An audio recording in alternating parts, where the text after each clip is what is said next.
네, 안녕하세요.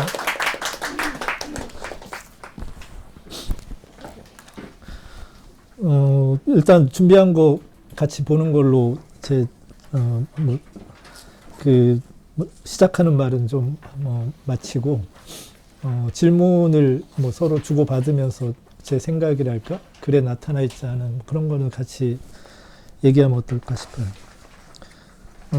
일단 첫 번째는 대통령의 역할은 이제 끝나가고 있고 우리는 또 한 번의 실패한 대통령을 이제 마주하게 되었죠, 이제. 그리고 이제 대통령직이 이렇게 잘하기 쉽지 않고 이게 위험한 일인데도 또 우리 사회는 또 대통령이 되고자 하는 또 열정이나 집착이 굉장히 강한 사회이기도 하죠. 그래서 저는 이제 지금부터 질문은 뭐 윤석열에 대한 것보다는 대통령의 이런 잦은 실패 이면에 있는 그 한국 정치의 문제에 대해서 좀 균형 있게 살펴보는 것이 이제부터는 좀 우리가 해야 될 일 아닐까 이런 생각을 좀 하고 있고요.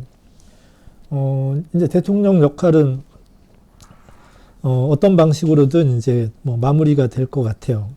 그런데 이제 남은 일 때문에 이제 우리가 좀 생각을 해봐야 될 문제이고 아직도 이제 어떤 방법으로 직무를 중단시켜야 되는지에 대해서는 마무리는 되지 않았지만 뭐 오래 걸리지는 않지 않을까. 제 생각에는 12월 안에는 어떤 형식으로든 마무리가 될 것 같은데 그 다음에도 이제 뭐 조사를 하고 또 책임을 묻는 문제도 앞으로 남아 있고 그다음에 무엇보다도 차기 대통령 선출까지 가야 일단락이 하나 될 텐데 여기까지 가는 게 간단한 일이 아니다라는 것. 그래서 이번 일이라는 게 대통령이 그 흥분해서 결정을 내리면 어떤 문제가 나는지를 보았는데 우리는 좀 다르게 대응해야 되지 않을까. 좀 냉정한 상식을 유지하면서 이제 일을 마무리하는 게 우리 앞에 남겨져 있는 것 같아요. 제 생각에는 지금 당장으로는 좋은 경로와 나쁜 경로가 있을 수 있는데 좋은 경로는 뭐 여야가 어떻게든 합의하는 것이 저는 좋은 경로고 합의하지 못하면 그에 따른 우리도 꽤나 큰 갈등의 비용을 남길 것이다. 여야 합의 여부는 시민이 불안해한다거나 전국이 혼란이 있다거나 뭐 위헌 논란 이런 문제들을 여야 합의만 되면 사실 이게 큰 논란은 안 되는데 합의가 안 되면 이게 이제 모든 게 다 논란이 될 수밖에 없는 가장 중요한 변수이고요. 그 다음에 대통령 탄핵이라는 건 보는 사람의 입장에서는 이게 마치 잔치처럼 보일 수 있는데 정착자로서는 이게 너무 걱정되는 일이에요. 왜냐하면 우리가 적법하게 그 주권을 위임한 것을 중도에 해제하는 문제가 이건 이루 말할 수 없는 분열의 상처를 남기기 때문에 이게 우리가 중남미 사례를 뭐 이러저렇게 들어보셨겠지만 이 사례가 과거 중남미가 그래도 잘 될 거라고 생각했던 것을 여지없이 무너뜨리게 된 아주 중요한 요인이 대통령 탄핵을 반복한 건데 우리도 그 앞에 서 있다라는 것. 그래서 그 상처를 최소화하는 건 어떻게든 합의된 방법으로 일을 도모해야 된다라는 것. 8년 전의 탄핵은 제 생각에는 그래도 우리 사회 대다수도 합의를 했고 당시에 여야의 절대 다수도 합의를 했는데 그것이 그나마 큰 뭐라고 해야 되나 뭐 부작용이랄까요? 이런 없이 그래도 조금 마무리를 잘 했다라는 거예요. 그런데도 불구하고 탄핵 이후에 우리가 경험해야 됐던 건 만만치 않은 일이었어요. 우리도 지금 보듯이 정치 얘기는 정말 서로 이렇게 평화롭게 하기가 어렵게 된 거는 주권을 중도에 해제하는 문제랑 아주 깊은 관련이 있다라는 것. 근데 다시 또 10년 만에 또 한 번 이제 주권 해제를 또 감행해야 되는 일 앞에 서 있어요. 그래서 이 상처는 그때도 우리가 탄핵 그다음에 파면 결정 이게 많은 사람들이 환호했지만 그 이유가 그게 만만치 않았다면 그때 교훈을 얻는다면 앞으로 우리가 가야 될 길도 이 좋은 것만 있는 게 아니라 좋은 것은 어떻게든 이렇게 그 확실하게 하되 그 겪어야 될 문제는 좀 덜 그 이 갈등을 겪으면서 진행할 수 있도록 그 문제에 대해서 우리가 관심을 좀 가져야 된다라는 게 이제 세 번째 얘기고요. 여야가 합의를 이제 이 하게 되는 경로에는 두 가지 선택이 있어요. 하나는 조기 사퇴를 하고 빠르면 내년 2월이나 3월에 이제 대선을 하는 게 한 가지 길이고요. 이게 왜 중요하냐면 우리가 보통 의회 중심제 나라들도 의회 해산하고 선거를 자주 해요. 수상 임기가 임기를 보장받은 경우는 독일이나 이런 데 빼고는 별로 없어요. 근데 그때는 이 의회 중심제에서 정치학을 공부하는 사람들은 의회 중심제의 최대 장점은 유연하다는 데 있어요. 왜냐하면 전국이 위기를 겪으면 해산하고 또 선거를 해서 주권의 소재지를 빨리 확인하는 걸로 마무리가 돼요. 그래서 저는 대선을 여기 다 경험이 있으실 거예요. 어디 조직에서 비대위 만들고 비대위를 오래 하냐 짧게 하냐 빨리 그 전당대회를 하자 아니면 대의원대회를 하자 이런 얘기를 우리도 다 경험해 봤듯이 마무리는 역시 주권을 확인하는 것이 마무리지 거리에서 한다고 그게 마무리가 안 돼요. 그러니까 마지막은 선거를 치러야 된다라는 것. 근데 만약에 조기 사퇴를 여야가 합의해서 일정을 만들고 못하면 탄핵을 할 수밖에 없는데 저는 최고 좋은 건 그 일정을 정하고 그 일정에 대통령이 거부할 때 그 다음날 탄핵을 하는 게 여야가 합의해서 하는 게 좋다고 생각해요. 근데 그렇게 하면 이제 그 일은 헌재로 넘어가게 될 텐데 헌재도 입법부의 요청을 완전히 무시는 못해요. 그래서 헌재 자체 일정만으로는 어렵고 헌재도 언제까지 일을 맞춰달라고 하는 만약에 그 여야의 합의를 받으면 그 일정을 대충 맞출 거라고 생각이 들어요. 근데 우리가 전에 했던 게 그 한 3개월 정도 걸린 거니까 그보다는 길지 않아야 되겠다. 그보다는 길지 않아야 될 텐데 물론 뒤에서 얘기하겠지만 어떤 사람은 이걸 짧게 하고 싶을 거고 어떤 사람은 길게 하고 싶을 거기 때문에 이게 만만치가 앞으로도 않은 일이에요. 그래서 어쨌든 그래도 합의가 되면 대선 일정이나 여기까지 정치 일정을 합의를 하면 저는 이번에도 전보다는 더 고통스럽겠지만 이번에도 마무리는 아마 되지 않을까 하는 게 제 생각이에요.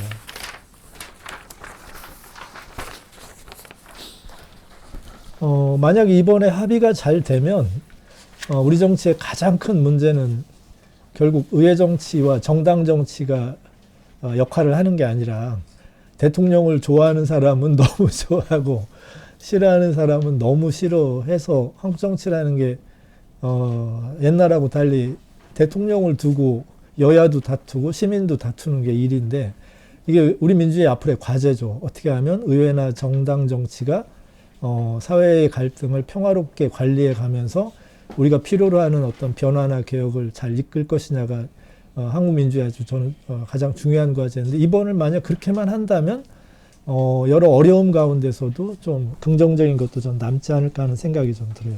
근데 합의 없는 길에는 여야 모두 각자의 입장에서의 이 방안을 밀고 가는 거죠. 그래서 야당이 일방적으로 어쨌든 탄핵 가결을 주도하고 밖에서는 탄핵 집회를 이제 계속 하는 길일 거고 이 길에 아마 끝은 집권당의 일부 의원들이 이탈해서 탄핵 가결의 정족수에 이제 맞는 역할이 벌어지게 되는 거죠. 근데 이게 우리가 8년 전에 한 거는 명실상부한 합의였어요. 근데 이번에 그렇게 되면 이게 합의일지 아닐지는 모를 텐데 만약에 이게 숫자가 적으면 합의로 한 게 아니게 되게 되면 이게 또 이제 끊임없는 갈등의 소재가 될 거예요. 또 반대로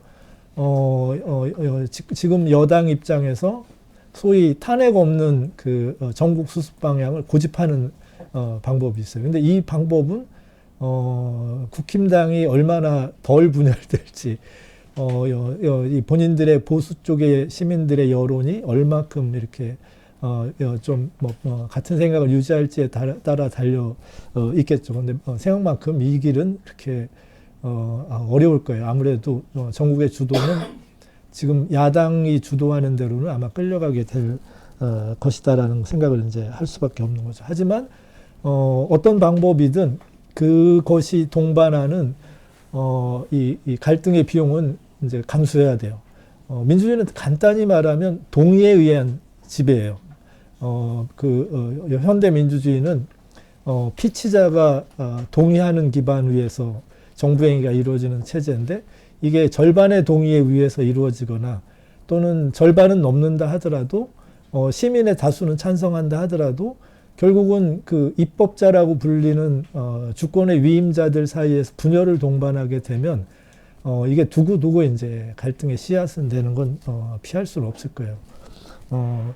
뭐 합의해서 하면 좋겠는데, 냉정하게 말하면 제 생각에는 합의 없이 진행이 될 가능성이 좀 높지 않을까 하는 게 일단 제 생각이에요. 그래서 그거를 염두에 두고 이제 저 나름대로도 한국 사회에 좀 제안하고 싶은 것도 있고, 제가 생각할 때 우리 사회가 좀 이렇게 발전했으면 좋겠다는 관점에 서서 이제 좀 이걸 전제하고도 할 얘기가 있다라는 얘기를 좀 하고 싶어요. 저는 여섯 번째 얘기하고 싶은 건 윤석열로만 끝내는 싸움을 에서 멈출 거냐라는 생각을 한번 해보자라는 생각이 좀 들어요. 저는 다른 정치를 위한 싸움을, 모르겠어요. 여러분들은 어떻게 생각할지 모르겠지만 저는 다른 정치를 위한 싸움을 이어가고 싶은 게 이제 제 생각이고, 정치가 바뀌는 방향으로 이 싸움의 어쨌든 그 방향을 저 나름대로도 이제 자꾸 제안을 자꾸 해볼 생각이고, 물론 이게 전 실현될 거라고 생각은 안 하지만 그래도 그 시대에 중요한 어쨌든 문제 제기를 만약에 해야 되는 위치에 있다 그러면 저 나름대로도 제 생각은 좀 기록해두고 싶은 생각이 좀 있고, 어떻게 보면 정치학자로서는 이런 현실 속에서 이럴 것이다라고 하는 예측이 중요한 게 아니라 무엇이 중요하다라는 말은 남겼으면 하는 게 저 나름대로도 좀 생각이 들어요. 그래서 하나는 윤석열로 끝내는 쉬운 싸움에서 멈추면 저는 큰 변화는 없을 거라고 봐요. 윤석열 없는 또 양극화 정치는 또 이제 계속될 거라고 좀 생각이 들죠. 무엇보다도 이 사건이 있을 수 없는 일이 벌어진 건 아니에요. 이게 우리가 그전에 민주주의를 잘하고 있었는데 뭐가 벌어진 게 아니라 이번 사건을 통해서 우리도 알게 된 거는 아주 극단적으로 양쪽이 탄핵이냐 계엄이냐를 갖고 우리 모르는 사이에 자기들끼리 아주 극단적으로 물밑에서 싸우고 있었구나라는 걸 이제 우리가 본 거기 때문에, 그래서 이 윤석열 문제만 말하는 거는 좀 지나치게 좁은 관점이다. 한국 정치의 문제를 말해야 된다. 이런 정치를 계속 할 거냐라고 하는 문제를 저는 말해야 된다는 생각이 좀 들어요. 여기 제가 몇 개 써놨지만 아마 여기 계신 분들도 어느 정도는 이해하실 만할 텐데, 제가 볼 때 이게 정치가 누가 먼저 죽을지를 싸움하는 정치 방법으로 이걸 계속해온 것, 또 사람들은 여기에 어느 편에 서서 열광하고 상대가 이렇게 멸망하기를 바라는 심리로 하는 그런 이 검투사 경기처럼 하는 것도 그렇고, 한동안 우리 정치가 종편 문제로 씨름하다가 지금은 제 눈에는 그냥 그 유튜브 정치가 당도 지배하고, 지난번에는 공천도 사실 유튜브가 지배하고, 공천 받은 사람들도 유튜브에 가지고 하는 이상한 저는 정치였다고 생각이 들어요. 그런 정치를 계속 해야 될까? 그리고 그 정치는 제 느낌에는 그냥 마초 같아요. 마초라고 하는 건 여러 특징이 있는데 지배적인 힘에 의존하는 저는 정치라고 생각이 들어요. 그러니까 스트롱맨들만 싸울 수 있는 정치면 작은 목소리를 가진 사람들, 좀 소수자의 목소리나 이거는 잘 표출이 안 돼요. 이런 구조에서는. 근데 우리가 원하는 건 다양한 목소리가 우리 사회 전체를 좀 더 풍요롭게 만드는 걸 원하지, 이기는 사람만 잘 나가는 그런 걸 저는 원하지 않기 때문에 기존 정치에 대해서도 이번 기회에 바꾸라고 얘기를 해야 된다. 여기서 멈추어서 윤석열만 빠진 나머지들이 또 같은 방법으로 정치하는 일이라면 반대한다는 얘기를 저는 해야 된다고 좀 생각이 들어요. 민주주의는 좋은 면만 있지 않아요. 민주주의를 그 최선의 정치 체제라고 말한 정치 철학자는 사실 한 명도 없어요. 민주주의가 낳는 부작용에 대해서도 문제를 제기한 게 대개의 정치 철학의 중심 주제예요.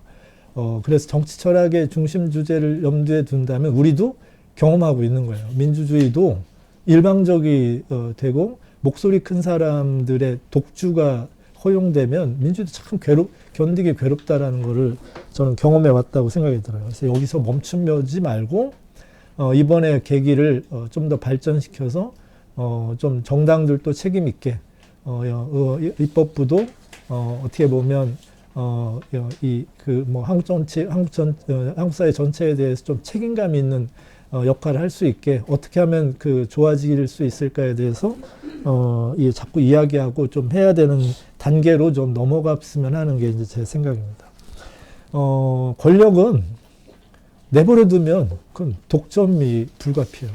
권력의 한 속성이에요. 근데 우리가 권력의 문제를 피하지 않고 다룬 거는 권력도 다르게 다룰 수 있다라는 걸 생각했기 때문에 민주화를 하는 거예요. 민주주의라고 하는 거는 권력은 다중심이다라는 생각 위에서 이루어진 게 민주주의예요. 오늘의 시민의 의견은 4년 뒤에는 다른 행정 수반을 원할 수도 있고, 5년 뒤에는 또 4년 뒤에는 다른 입법자들의 역할이 좀 필요하다고 할 수도 있고 하는 걸 순환적으로 어떻게 보면 여러 의견들이 이 사회에 기여할 수 있는 그거를 높이는 거예요. 근데 권력이 그대로 두게 되면 어떻게 보면 반대로 이렇게 하는 게 옳다라는 하나의 의견만 남겨두면 그 권력은 필연적으로 독점하게 된다라는 걸 생각해야 돼요. 저는 2016년이 제게는 그랬다고 생각이 들어요. 2016년에 이 촛불 집회는 제가 생각할 때는 중도 보수까지 포괄하는 저는 시민 대연정의 한국적 경험을 했다고 생각이 들고 당시 집권당의 상당수도 주권의 중도 해지에 찬성했던 사실상 정치 재연정이라는 생각이 들어요. 그리고 실제 투표를 했는데 어떻게 보면 탄핵에서 가장 사람들이 그래도 좀 기대했던 사람이 41%를 얻었다라는 건 그리고 4명의 후보가 나름대로 발언권을 가졌다는 건 저는 한국 사회에서도 온건다당제를 좀 실험해 볼 수 있지 않을까 하는 기대를 사실 가졌었어요. 그리고 실제로 그런 방향으로 차기 정부가 운영됐으면 좋겠다라는 의견을 다양한 방법으로 말했고 실제 그 당시 문재인 정부의 출범을 준비하는 팀들에게도 팀들의 의견 요청을 받았을 때도 저는 그렇게 했으면 하는 바람을 가졌는데 이제 그게 여지없이 제가 생각한 거하고는 반대 길로 가서 이제 할 수 없이 저도 이렇게 가면 안 된다라는 걸 이제 청와대 정부라는 책을 통해서 나는 이렇게 가는 건 반대한다라는 걸 이제 말할 수밖에 없었는데 그때의 경험으로부터 저는 좀 교훈을 얻었으면 좋겠어요. 그렇게 해서 실현된 게 없어요. 되는 게 없었고 그렇게 생각하면 이번에도 이걸 또 혁명으로 해석하는 거는 혁명은 단절하는 거거든요. 그건 피를 보든 뭘 하든. 근데 우리는 지금 단절로 갈 수 없어요. 가면 그건 파국이고, 그러면 이게 어떻게든 혼자 먹을 수 있는 이 경험이 아니다라는 얘기를 서로 자꾸 해줘서 이 과정에서 승자가 되는 사람은 부디 다른 의견들에 대해서도 배울 수 있는 방법으로 다음번 정부를 꼭 운영해 주기를 저는 좀 바람을 갖고 있어요. 그래서 만약에 그때도 마찬가지로 적폐청산에 대해서 말했을 때 저는 그렇게 막연한 주장을 공적 행동을 하는 데서 특히 공권력을 운영하는 데서는 해서는 안 된다는 게 제 생각이에요. 공적 행동을 하거나 공권력을 사용할 때는 정확해야 돼요. 예를 들어서 제가 그때 제안했던 거는 강권적 국가기구에 의한 시민사찰 조사. 그러면 정확해요. 그러면 정보사든 국정원이든 여기서 했던 일을 정확히 할 수 있는데 적폐라고 하는 말은 없는 말이에요. 우리말에도 없고 사실 엄밀하게 말하면. 근데 이걸 적폐라는 난 처음 보는 말이에요. 오래된 패단 이런 건 있었지만 적폐라는 말도 이게 쓰지 않았던 말이고 그 당시 농단이라는 말도 그게 쓸 수 없는 말이에요. 농단이라고 하는 건 매점매석이라는 뜻인데 어느 날 갑자기 그 단어들이 막 동원돼서 어떻게 보면 사람들에게는 뭔가 이 사건에 악의 주범이 있어서 그들만 싹 제거하면 우리 사회가 좋아진다라고 하는 좀 비현실적인 기대를 이제 갖게 한 거. 저는 구조는 똑같다고 봐요. 반공주의랑. 우리 외부의 어떤 뭐 간첩이나 뭐 이런 사람들이 들어온 걸 막아내기만 하면 마치 우리가 좀 평화롭고 참 안전한 뭐를 유지할 것 같은 무슨 스머프 마을 같은 생각을 하는 게 현실이 안 되고 그렇게 쓰면 그 공권력은 악용될 수밖에 없다라는 걸 생각해서 이제 그걸 했는데 이번에도 그렇게 하면 저는 안 된다고 봐요. 이번에 개헌 관련된 처벌은 그래도 저는 공동통치 영역으로 남겨뒀으면 좋겠어요. 양자가 자신들의 정치적 신념과 관련된 거는 경쟁을 해야 돼. 예를 들어 우리는 조금 더 이 사회의 뭐 경제적인 성과를 분배할 때 우리는 좀 더 재분배가 좀 커졌으면 좋겠고 누군가는 아니다. 먼저 성장을 이런 걸로는 사활적으로 싸울지언정 뭐 개헌 문제라든지 이런 것들은 그건 어느 한쪽이 독점해서 조사와 처벌과 책임을 좀 주도하지 않아야만 후유증을 남기지 않을 거라고 생각이 들어요. 뭐 그런 방법으로 하면 일부는 공동통치하고 일부는 경쟁을 하면서 이끌어가면 그게 전 한국 사회 그 통합에도 기여하고 하여튼 우리가 해야 될 일도 갈등 없이 조금 더 뭐 이렇게 잘 할 수 있다는 생각이 들어요. 안타깝게도 이게 이제 잘 안 됐죠. 저는 그 당시도 촛불 합의라고 좀 쓰자 제발 촛불 혁명이란 말보다는 그리고 온건 다당제의 이 근간을 유지하는 방법으로 일을 하자. 근데 기대하고는 달리 이제 아주 지독한 양당제로 우리가 이제 만들어졌고 제발 의원들 종편 나가지 않았으면 좋겠다 했는데 종편은 뭐 이루 말할 수도 없고 이제는 뭐 아무데나 가가지고들 의원들이 이렇게 얘기하는 것도 뭐 돼서 이게 모르겠어요. 여러분들은 현장에서 뭐 어떨지 모르겠지만 국회도 상임위만 들어가 봐도 아마 이번 사건도 현장에 제가 없었지만 시민보다 먼저 오는 건 유튜버들이에요. 뭐 무슨 지난번에도 뭐 누구죠? 저기 민주당 공천 과정에서 어떤 한 사람 뭐 이게 종편에 유명한 사람이 이렇게 사퇴하라고 당에서 쫓아내라고 하는 시위를 민주당 앞에서 하길래 가봤더니 다 그 카메라 들고 있는 사람들이에요. 지금 우리가 그렇게 정치를 하게 되는 건 저는 좀 곤란하다는 생각이 들어요. 그래서 이 많은 사람들은 직접 민주주의나 대중운동의 방법으로 민주주의를 이끌었으면 좋겠다고 생각하지만 그건 지옥으로 가는 지름길이라는 생각을 저는 꼭 해야 된다고 봐요. 권력은 책임을 물을 수 있게 해줘야 되지 권력을 우리가 책임을 묻지 못하는 방법으로 하게 하면 그 결과는 독재자보다 더 무서울 수 있다는 생각을 저는 해야 된다는 게 제 생각이에요. 그래서 그때 경험을 생각하면 8년 전에 탄핵 이후처럼 하지 말자 라는 정도는 우리가 좀 확인하면서 이번 일을 이렇게 좀 해나가야 된다고 봐요.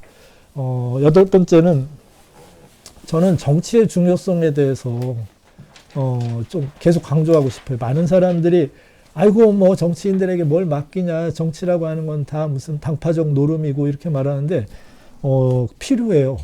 그리고 결정적이에요. 정치가 없이 그야말로 순수한 정의감만으로 사회를 운영한다 그러면 그건 우리가 전체주의 뭐 이렇게 공산주의 국가나 뭐 중국의 뭐 무슨 뭐 문화혁명이나 뭐 이런 여러 사례에서 봤듯이 그건 견딜 수 없어요. 그나마 동유럽의 공산주의가 그나마 견딜 수 있었던 거는 거기에 당파가 있었기 때문에 당내도 부패가 있었기 때문에 부패는 이견이 살아 숨쉴 수 있는 유일하게 전체주의에서는 부패가 긍정적인 기능을 해요. 무조건 다 부패가 없다라고 생각하면 안 돼요. 우리는 다 돈에 취약한 존재들이고요. 다 유혹에 약한데 그래도 그걸 합리적으로 관리하는 게 그게 정치예요. 정치는 혼자 먹을 수 없다라는 생각 때문에 같이 운영해야 되고 그 같이 운영할 때는 괴롭지만 나의 신조를 조금 완화시키고 상대의 신조를 받아들여서 내가 덜 먹더라도 사회 전체는 조금 나아지는 길을 하는 게 그게 정치예요. 이것 없이 우리가 사회 평화를 만들 수가 없어요. 완전한 오름을 추구했던 것 가운데 가장 고통스러웠던 건 종교 전쟁이에요. 종교 전쟁은 정말 신의 뜻에 맞는 완전한 이상국가를 만들려고 했지만 인간이 그걸 손에 쥐는 순간은 사람이 감당할 수 없는 일을 벌이게 된다고 생각해요. 그래서 8번부터는 8번째부터는 정치가 완전한 인간 공동체를 만들 수는 없지만 정치가 때로 우리를 괴롭히고 시끄럽지만 정치는 정치답게 하는 것에 대해서 좀 우리가 일을 좀 이렇게 좀 권장해 줬으면 좋겠다. 정치의 가장 큰 건 이견에 대해서 존중하는 거예요. 생각이 다른 사람으로부터도 배울 수 있는 게 그게 정치의 본질이에요. 여기 계신 분들도 인생을 조금 살다 보시면 자기 주변에 그래도 나랑 똑같은 사람만 있지 않을 때 인생이 피곤하지만 그게 나아요. 똑같은 사람만 있으면 사람은 오만해질 수밖에 없는 게 있어요. 그러면 정치는 폭력을 다루는 거잖아요. 그 문제이기 때문에 이견 속에서 일하는 방법에 대해서 우리가 어떻게든 익혀가야 된다. 나 혼자 가지고 나만 옳다라고 하는 생각으로 민주주의도 정치도 이게 이끌 수 없다. 만약에 민주주의만 남는다 그러면 저는 세상은 어둠의 세상일 거라고 봐요. 민주주의도 운영이 되려면 민주주의 안에서도 어떻게 보면 소수자의 목소리도 있어야 되고 어떤 유능한 리더가 또 책임지고 역할을 할 수 있어야 되고 또 그들이 또 다수의 사람들의 불완전한 의견들이지만 그걸 존중하면서도 일할 수 있는 저는 이 구조가 좀 있어야 된다고 생각이 들어요. 그래서 이번 일에는 다음에 마무리는 전처럼 뭐 광장 민주주의, 광장에서 끝을 보자 이런 얘기는 안 했으면 좋겠어요. 우리도 기다려줘야 돼요. 정치인들이 일할 수 있도록 여야가 일할 수 있게 당장 하라고 하는 건 우리도 아무도 당장 못해요. 우리도 못하는 걸 이 강요하는 거나 똑같고요. 정치는 오래 걸려야 돼요. 오래 걸려서 그 사이에 오래 걸리면 빨리 하려면 강자들이 승리하고 오래 걸리면 약자들의 목소리도 참조 안 하고는 안 되게 돼 있어요. 그거를 생각한다면 8번째 좀 강조하고 싶은 건 이제 정치가 역할을 해야 될 이제 시간이 곧 온다. 그리고 그 시간을 우리는 인정해주고 그들이 일할 수 있도록 기다려주는 것도 좀 필요하다라는 걸 좀 말하고 싶어요. 그래서 그때는 이견을 가진 사람은 절대 적이 아니다. 이견의 대상이지 이적시해서는 안 된다. 그리고 타협이나 조정을 나쁘게 보면 안 된다. 이번에는 아주 대통령을 인간적으로 그냥 끝까지 물고 늘어져서 아주 탈탈 털어 이렇게 생각하는 사람들은 인생을 별로 넓게 보지 못하는 사람들이다. 과거의 경험으로부터 교훈을 얻기에는 사색도 짧고 어떻게 보면 좀 무모한 사람들이다. 그들이 일을 그르치게 만들 수 없다라는 걸 좀 생각해 봤으면 좋겠어요. 9번째도 같은 얘기예요. 어느 한편의 오름을 나눠 갖고 있다고 생각하는 건 곤란해요. 존 스튜어트 밀이 진리는 찬반 어느 한편에 있기보다는 그들 사이에 있기 때문에 우리에게는 토론이 필요하다라고 얘기한 것처럼 진보만 오를 수 있는 민주주의를 만약 만든다 그러면 그것도 전체주의고 보수만 목소리를 낼 수 있는 민주주의를 만든다 그러면 그것도 전체주의인 건 똑같아요. 그래서 우리는 생각이 달라도 어떻게 보면 상대를 경멸하지 않고도 토론할 수 있어야 되고 이견을 가진 사람 앞에서도 내 주장을 이렇게 적의를 드러내지 않고도 이제 말할 수 있어야 된다는 생각이 들어요. 저는 민주주의에서의 정치 역할은 증오 없이 싸우는 방법이라고 생각해요. 그렇기 때문에 어느 나라든 정치 관련돼서는 다 규범이 있어요. 말할 때 조심해야 될 것, 말을 해서는 안 되는 것, 되는 게 있어요. 예를 들어서 영국에서도 그렇게 막 여야가 이렇게 싸우는 것 같지만 몇 가지 단어를 쓰면 퇴장당해요. 미국도 똑같아요. 예를 들어 누군가에 대해 정형화된 말로 그 사람을 말하는 건 그거는 경고예요. 그것도 여야 합의에 의한 결의문에 의한 경고를 받기도 해요. 예를 들어서 이 위원장을 보고 이렇게 이야기하지 않고 상대를 보고 손가락을 지명한다거나 그건 위반이에요. 정치는 너무 위험한 일을 하기 때문에 나름대로 그 평화를 유지해야 하는 그게 있어요. 그거를 우리가 지금 존중해야 되는데 여러분들 어떻게 보시겠지 모르겠지만 제가 볼 때 정치인만큼 이 지금 규칙을 안 지키는 사람들이 없어요. 대중 앞에 서면 난 이들이 이렇게 원래 격렬한 사람들이었나. 그러면 왜 어떻게 선거를 했지? 선거는 인간의 진짜 최밑바닥까지를 다 생각해보는 경험인데 그럼 이 사람은 위선자란 뜻이에요. 사람들 앞에서 보여주는 저 격렬함은 가짜일 거. 근데 말들이 너무 그래서 저는 저런 말을 하는 사람이 왜 의원이 됐을까? 혁명가가 되거나 사회운동을 계속 하셔야 될 일들인데 그런 말을 뭐 버젓이 한다거나 하는 건 그거는 그 규칙 위반이에요. 평화롭게 싸울 수 없게 만들면 정치인들이 그러면 시민은 더 많이 싸운다는 걸 알아두셔야 돼요. 좋은 정치가 좋은 시민을 만들고 사나운 정치가 사나운 시민을 만든다라는 건 그건 정치의 기본 법칙이에요. 우리가 스스로 다 할 수 없기 때문에 주권을 위임해서 일하게 했다면 정치인은 평화롭게 다투고 평화롭게 조정하고 누구도 이렇게 이 사회를 구성하는 사람들의 의견은 한두 개가 아니다라는 걸 생각하면서 일해야 되는 게 그게 저는 이제 우리가 존중해야 될 일이라는 생각이 들어요. 그래서 10번째는 좀 정치가 다운 사람이 앞으로 역할을 해줬으면 좋겠다라는 게 제 생각이에요. 지금 앞으로 5, 6개월 동안 우리들이 환호하게 되는 순간은 정말 짧을 거고요. 앞으로 우리를 정말 고통스럽게 하는 시간은 앞으로 우리에게 남아있는 건 우리가 냉정하게 인정을 해야 돼요. 그게 현실이에요. 45년 8.15 해방이 그 순간은 해방이었지만 그 다음부터 우리는 분열하고 싸우는 게 전쟁도 하게 되고 분단도 되게 된 일이에요. 혁명은 교과서에 볼 때는 혁명이 가져다 준 이러저러한 이 변화를 말하지만 실제 혁명의 뒤치기는 지독한 고통이에요. 혁명의 맨 마지막을 마무리한 건 정치가 마무리해 주는 그 정치의 끝이 개헌을 하든 법률을 만들든 뭔가 합의를 하든 그 사이는 인간이라고 하는 게 새로운 변화에 이 시간이 걸려요. 적응하는 데까지는. 근데 큰 변화는 사람들을 흥분시키게 돼 있어요. 그 흥분이 그 다음에 서로에게 상처를 주는 것을 마무리하는 그거는 정치가 다운 사람이 역할을 한다.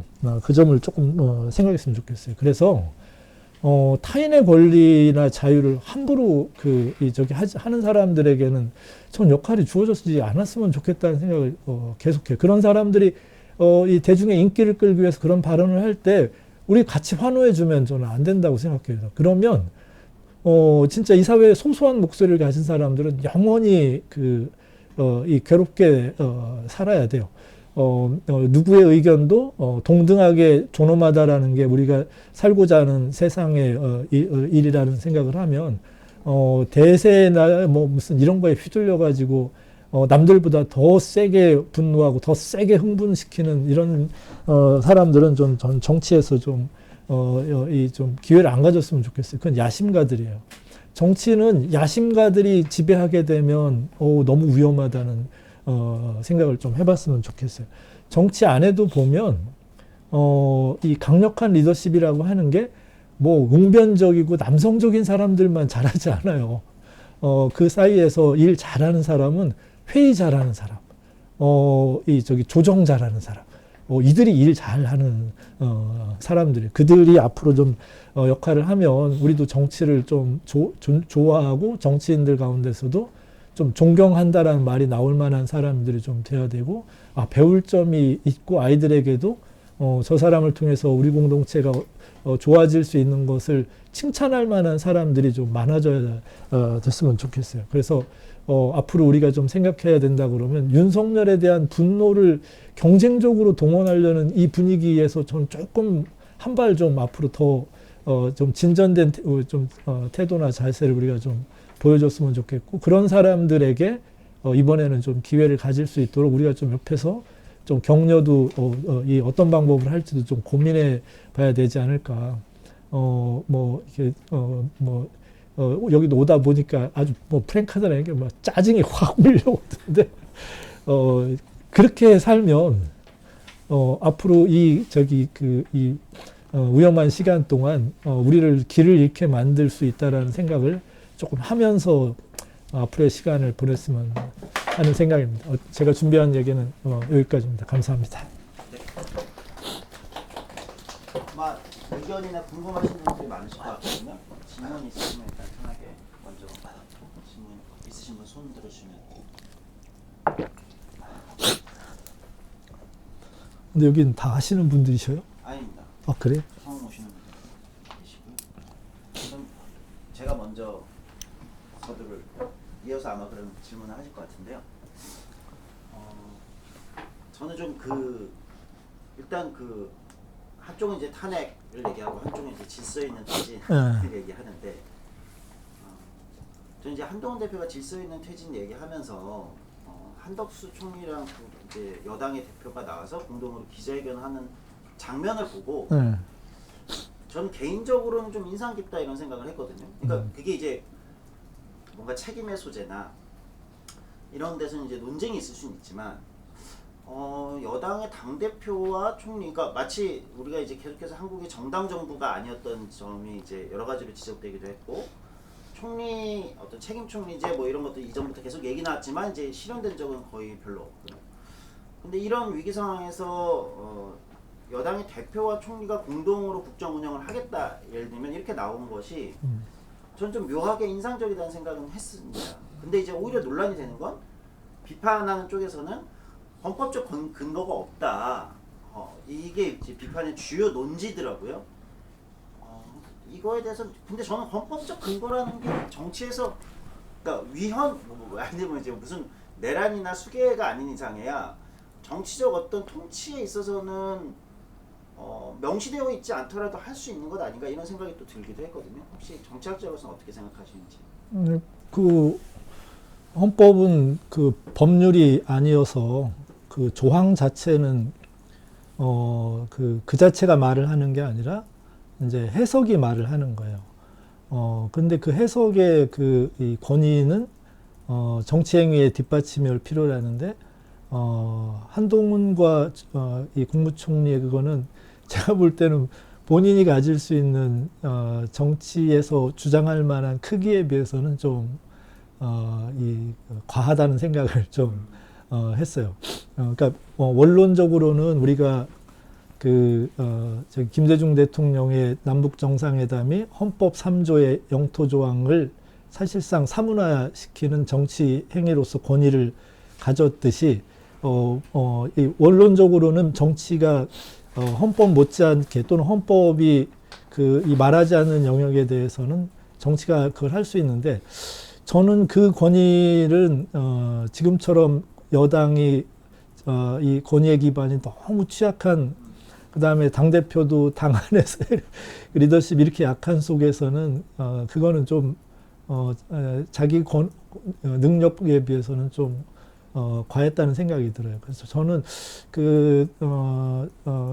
계엄 해제를 국회에서 결의안을 만들 때의 연장으로, 그때 한동훈 씨가 만약에 좀 의미 있는 역할을 했을 수 있다 그러면, 전 이재명 당대표에게 계속 문제를 같이 풀자고 제안을 했어야 됐다고 보죠. 그게 좋았는데, 그 순간 바로 또 이제 각자 또 떨어져 가지고 각자의 길을 가는 것부터가 저는 좀 잘못됐다고 생각이 좀 들어요. 그때 둘이 만약에 했으면 아마 이번 대선은 두 사람 중에 이니셔티브를 갖고 막 할 텐데, 그 사람 둘도 그런 기회를 놓친 거죠. 그 다음에는 지금 총리는 권위를 계속 갖기가 좀 어렵다는 게 제 생각이에요. 왜냐하면 8년 전하고 다른 게 있어요. 8년 전은 그 총리가 이제 쉽게 생각하면 그 비상시에 이제 대통령 역할을 하게 되는데, 지금은 그 구조가 안 될 거라고 생각이 일단 들어요. 왜냐하면 어쨌든 계엄과 이 관련해서 나는 찬성했니 반대했니라고 하는 것도, 그 공직자로서는 저는 다들 그 얘기를 하는 거 보면 좀 다들 좀 수준이 좀 그렇다는 생각이 드는데, 일단 국무회의를 거치고 했다 그러면 총리도 그거를 감당하기는 좀 어려워져 버렸어요. 그렇게 생각하면 그 의원도 아닌 당대표가 이번에 대통령 직무 정지 이후에 그걸 이어받을 총리로서는 그만한 권위는 못 갖게 돼버렸다는 생각이 들어요. 그래서 8년 전처럼 못 가요. 8년 전에는 대통령이 직무정지, 헌재, 그 다음에 각 당은 경선을 준비하고 이렇게 이 내각의 운영은 됐는데 지금 내각이 못 갈 거예요. 제 생각에는. 그것만이 아니라 그때는 그래도 박근혜 직무정지당한 대통령에 대한 조사와 처벌은 어쨌든 우리나라 뭐 사법부나 뭐 이들이 이번에 만만치 않을걸요. 아마 이번에는 모든 게 다 논의될 거예요. 모든 게 다 갈등이 되고. 그래서 그런 걸 생각하면 이 총리하고 여당 대표가 그 상황을 수습할 수 있으리라고 생각한 건 저는 조금 본인들이 감당하기에는 조금 너무 과욕이었다 이런 생각을 좀 하고 있죠. 자, 제가 물꼬를 텄으니까 질문들을 또는 의견들을 주시면 좋을 것 같습니다. 네. 민주제도 아래에서 민주주의의 적들이 활동하는 상황에 대해서 고민을 하게 되는데요. 최근에는 통합진보당 생각이 되게 많이 나요. 저 같은 경우는 어쨌거나 그 이후에 쭉 그 사건을 어떻게 생각해야 되나 고민을 하면서 이석기라는 사람의 체포에는 동의를 하되 당의 해산하는 잘못된 결정이었다라는 쪽으로 생각을 잡아오고 있는데 지금같이 그 군대라는 물리력이 직접적으로 동원되는 걸 보니까 그때 내가 생각했던 방향이 과연 옳았을까 이런 생각도 좀 들고 이게 그러니까 민주주의에 대해서 되게 좀 오래된 딜레마라고 생각을 해요. 히틀러로 일단 민주적으로 집권했고 그래서 되게 질문이 좀 어지럽고 잘 정돈되어 있지는 않는데 이런 부분에 대해서 고민이 생겨가지고 어떤 좀 의견을 드려주셨으면 하는 부탁이 있습니다. 저는 일단 이번 사태에 대해서 긍정적인 측면도 좀 우리가 좀 이렇게 말하는 것도 좀 필요하다는 생각이 좀 들어요. 일단 죽고 다친 사람 없이 일을 마무리했던 건 보통 일은 아니에요. 소위 이 총기라고 하는 영역은 진짜 우리가 이성적으로 이게 컨트롤하는 것에 그 한계를 벗어나는데 우리나라에서 가장 이 인간이 감당하기 어려운 군사적 행동을 준비하는 팀들이 와서 저렇게 잘 먹는 거는 전 약간 기적 같다는 생각을 좀 해보게 되고 거시적으로 보면 이제 신근대화론이라는 게 있어요. 그 국민소득이 그러니까 민주화된 나라의 경험을 통계를 해보니 물리력으로 그 체제가 뒤엎어지는 데는 국민소득이 6,000불대 이상이 지나면 그런 사례는 없다는 게 이제 그 신근대화론의 이제 한 적이에요. 그래서 아마 그들이 일부는 설령 원하는 대로 통제를 해도 지속은 안 됐을 가능성은 많아요.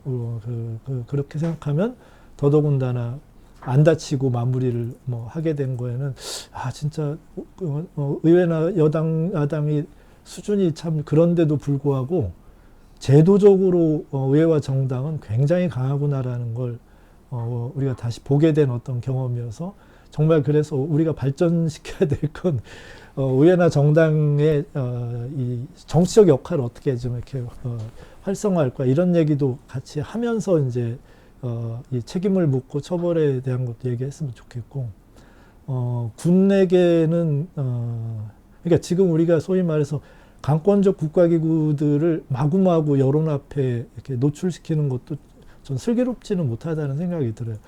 국회도 제도 중에는 정보위원회라는 게 있어요. 정보위원회는 기본적으로 다 비공개예요. 우리가 모든 걸 공개하는 것은 최선이 아니고 내 마음속에 다 공개하면 저는 악마예요. 여기 계신 분들도 속마음에 있는 걸 다 드러내면 그거는 인간이 살 수 없어요. 그래 나름대로 그걸 관리하는 게 나름 다 규범이 있고 규칙이 있는데 지금 우리나라 어떻게 보면 목숨을 걸고서라도 해야 될 과업을 가진 사람들을 지금처럼 이렇게 다 바보로 만드는 게 좀 최선일까에 대한 좀 걱정도 좀 있고 그래서 그거는 그 처벌과 조사와 책임을 묻는 그거는 좀 우리가 좀 신중하게 좀 했으면 좋겠다는 생각을 좀 지금 많이 해요. 근데 우리가 지금 뭐 진짜 뭐 무슨 뭐 탄핵에 반대하면 뭐 내란 공범이다라고 앞에 써 있던데 그거를 국회의원이 그건 국민들한테 협박하는 건데 이렇게까지 할 필요가 있을까 이런 생각이 좀 들어서 조사와 이거 할 때는 좀 신중했으면 하는 생각이 있어요. 우리가 이런 제도를 만들고 헌법도 만들고 뭐 기본권에 대해서 얘기를 뭐 하는 거는 법에 의하지 아니하고는 누군가의 자유를 제한할 수 없다라는 생각을 갖고 있는 거예요. 그래서 저는 최대한 조사와 처벌과 책임에는 그 법률에 기반의 이 문제의식을 최대한 존중해서 일을 진행했으면 좋겠어요. 그리고 생각보다 이번 우리 군대가 옛날하고 달리 명령권자의 일방적인 그거를 받지만은 않는 정도 수준은 우리도 되는구나 이런 생각이 좀 들어서 특히나 군을 마치 진짜 어떻게 보면 뭐 전쟁 때 뭐 무슨 이렇게 부역자 처벌하듯이 하는 걸로 막 흥분시키지 않았으면 하는 생각이 좀 개인적으로 들고 글쎄 오히려 이제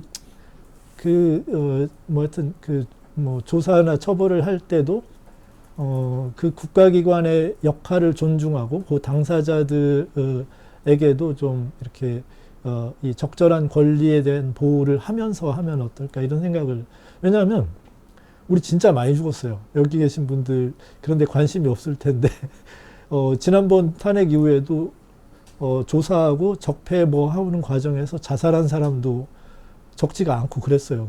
좀 꼭 필요하지 않은 희생을 우리가 또 이번에 하게 되지 않을까 걱정이 진짜 솔직히 많이 들어서 말씀하신 문제의식에 따르면 가능한 한 그 처벌이 남기는 후유증을 어떻게 최소화할까를 좀 고민하자 이런 생각이 들고요. 민주주의는 설령 적이 있어도 그들이 법에 저촉되지 않는 한은 그들을 이 적으로 섬멸하지는 않는 게 저 민주의 최고 좋은 점이라고 생각해요. 전 민주에 반대하는 사람도 뭐 당연히 민주주의에서는 있어도 되고 그게 처벌되지 않는 게 전 좋은 점이라고 생각이 들었거든요. 그래서 민주에 대한 생각이 다르더라도 그건 이 법률만 위반하지 않는다면 그 주장은 뭐 이렇게 해도 되는 거니까 꼭 민주주의의 적이라고 불릴 만한 행동이라고 할지라도 좀 그 사람의 법률적 저촉 여부에 따라서 그 자유를 제한해야지 그거를 넘어서는 좀 안 된다. 우리가 뭐 현실에서 뭐 혁명을 주장하고 뭐 또 사실은 전부 다 법률 위반의 가능성이 많아요. 그래도 우리가 혁명론을 갖고 있다거나 내가 공산주의가 이상적인 체제라고 주장한다고 해서 그걸로 처벌하는 건 뭐 국가보안법이 있긴 하지만 헌법상의 권리로는 뭐 저는 해도 괜찮은 거라서 조금 관대하게 우리가 좀 보면 어떨까 이런 생각을 좀 갖고 있어요. 네, 조건준 선생님. 너무 많이 하면 안 될 것 같은데 그냥 매우 간단하지만 어려운 질문입니다. 왜 정치가 나오는 사람이 정치를 할 수 있도록 했으니까 문제는 지금 정치가 나온 자가 누군가 그렇게 보면은 약간 선생님 중앙일보도 쓰시고 깜짝 놀랐는데 깜짝 놀라니까 와 이거 처음에 누가 쓴지 모르고 있다가 보니까 박상원 선생님 쓰셨더라고요. 그래서 지금 깜짝 놀라고 그랬는데 사실은 계엄을 해제하는 순간에 이재명이나 한동훈이나 그 자리에 있다는 건 정치가 복원되는 순간인데 그 다음 정치가 다시 사라지는 경험을 하거든요. 이런 시점에서 정치가 나온 정치가 이게 지금 현재는 잘 안 보이거든요. 선생님 보기에는 그런 사람이 만약에 있다면 가능성이 있다면 어떤 사람인지 두 번째는 스트롱맨이 싸우는 양당 정치의 스트롱맨이 싸우니까 작은 목소리를 가진 사람도 다양성이라는 숨길 수가 없는 정치구조라고 얘기했잖아요. 그건 동의하는데 그렇다면 이 국면에서 내각제와 같은 정치제를 갖고 있는 가능성 이게 얼마나 있다고 보시는지 아니면 그러니까 정치학자한테 이런 질문을 해도 되는 건지 모르겠습니다. 어쨌든 가능성이 생기다면 도대체 어디서 그런 가능성이 생겨나야 될까? 이 질문드리고 마지막으로 이제 정치학자이시라고 얘기를 하시는데 저는 운동을 계속해온 사람의 입장에서 보면 광장에 참가하는 많은 시민들은 딜레마를 갖고 있다는 거 사실은. 예를 들면 응원봉을 들고 나온 10대들 보면서 막 어른들이 대단하다 이렇게 부추기는 거 이런 것도 사실 굉장히 많이 걸리긴 하거든요. 젊은 사람이 나와서 정말 좋다라고 하는 거고 문제는 젊은 사람들이 거리 나오게 만든 이 정치의 부재라고 하는 게 부끄러운 일인데 그래서 일반적으로 대단하다고 얘기할 수는 없고 또 참가하면서도 광장에 참가했을 때 딜레마라고 하는 게 광장에 열심히 참가하고 탄핵해라 탄핵하고 막 주장하는 것과 그렇게 하지 않으면 민주주의가 진척이 안 될 것 같은 생각이 들어서 그걸 외칠 수밖에 없는 게 있거든요. 근데 또 이 국면에서는 이렇게 하다 보면 결국 이재명이 대통령이 되는 거 아니냐 라는 이 구도 속에서는 딸려갈 수밖에 없는 거예요. 그래서 광장에 참가하는 사람들도 사실 참가 안 하는 시민들한테 고민은 있다라는 이 구조에서 광장에 전격적으로 뛰어들어 탄핵에 대해서 막 싸워야 될 것인지 그러면서 동시에 이게 결국 어떻게 비춰될 것인지 고민이 있는 이런 딜레마가 있다라고 이런 딜레마에 대해서 사실 그 딜레마에 대해서 스스로 광장의 시민들과 많은 얘기를 하지 못한다라고 하면 좋은 정치가 탄생하기 바라는 마음으로서 좀 더 헛된 것이 아닐까 이런 생각이 들어서 이런 광장의 시민의 딜레마 이 문제에 대해서 어떻게 생각하는지 좀 묻고 싶습니다.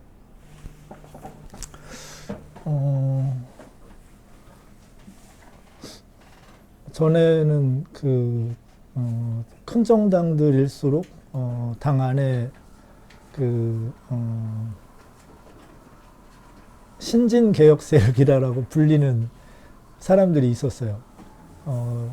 DJ 때도 있었고, YS 때도 있었고, 그리고 그 사람들이 그 다음에 이러저러하게 이제 역할들을 많이 했죠. 근데 지금은 정당들 안에서 그야말로 좀 다른 목소리를 발전시킬 기회를 잘 허용하지 않는 구조로 우리가 지금까지 이제 해오면서 그 정치가들의 성장을 볼 수가 없다라는 게 저는 한국 정치 가운데 가장 큰 이렇게 좀 아쉬운 점이에요.